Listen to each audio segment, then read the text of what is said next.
2021 was the 100th anniversary of the founding of the Chinese Communist Party. But in 1921, the success and longevity of Mao Zedong and his 12 CCP co-founders was anything but guaranteed. The rise of the CCP is a story of a small band of young men who navigated a treacherous political landscape to eventually become an economic superpower, rivaling the United States. That story has shaped the trajectory of modern China and the career of Harvard Kennedy School professor Anthony Saich.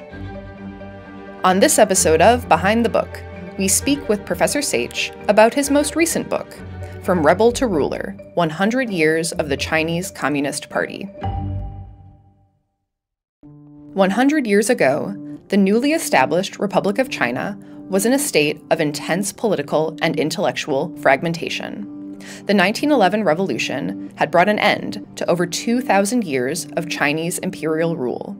The official government of the Kuomintang, the Nationalist Party, was wrestling for power with a network of warlords.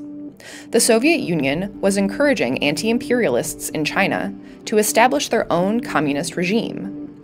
And the May 4th movement of 1919 inspired many Chinese students to explore Marxist philosophy. 13 of those young activists would go on to found the Chinese Communist Party. Eventually, they'd managed to win over China's majority peasant population, despite a civil war and a devastating Japanese invasion. In less than 30 years, they'd take power in a newly inaugurated People's Republic of China. It is an extraordinary story.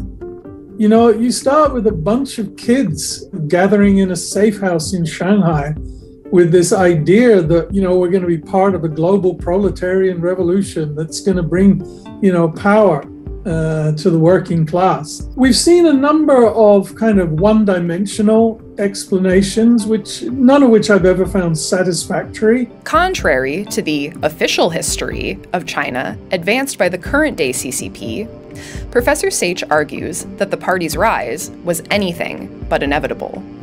Context, strategic allies, and luck all played a role. What Saich does attribute to the CCP itself is its adaptability. On paper, the CCP looks like a traditional Leninist party, operating with a top-down model known as democratic centralism. And to be sure, the CCP has always concentrated power in a single leader and maintains a strong apparatus of propaganda.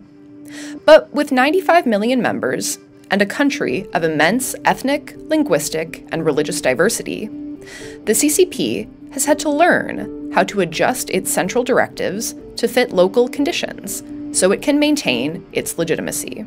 So as a result, what we see is not the kind of unified disciplined party that we're always being told about, but really an amalgam of different ideas merged into that one party. And also a party which, again, despite what it tells us, actually has a considerable number of factions within it. Saich says these adjustments have rewarded the CCP with more loyal community leaders, especially in rural areas of the country.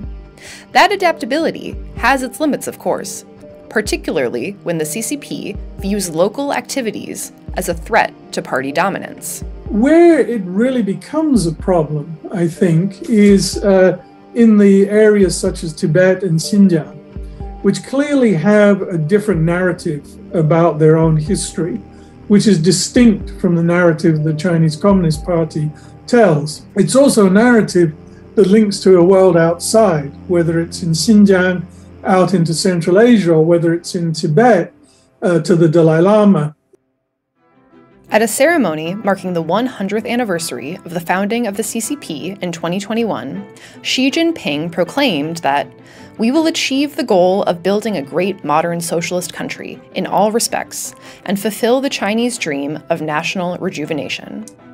Whether Xi will fulfill the Chinese dream remains to be seen, but Professor Saich's careful analysis of the CCP's legacy offers historical clarity and a thrilling story.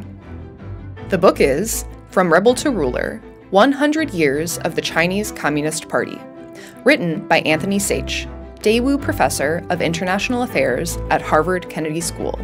It's published by Harvard University Press. This has been Behind the Book, a production of Library and Research Services at Harvard.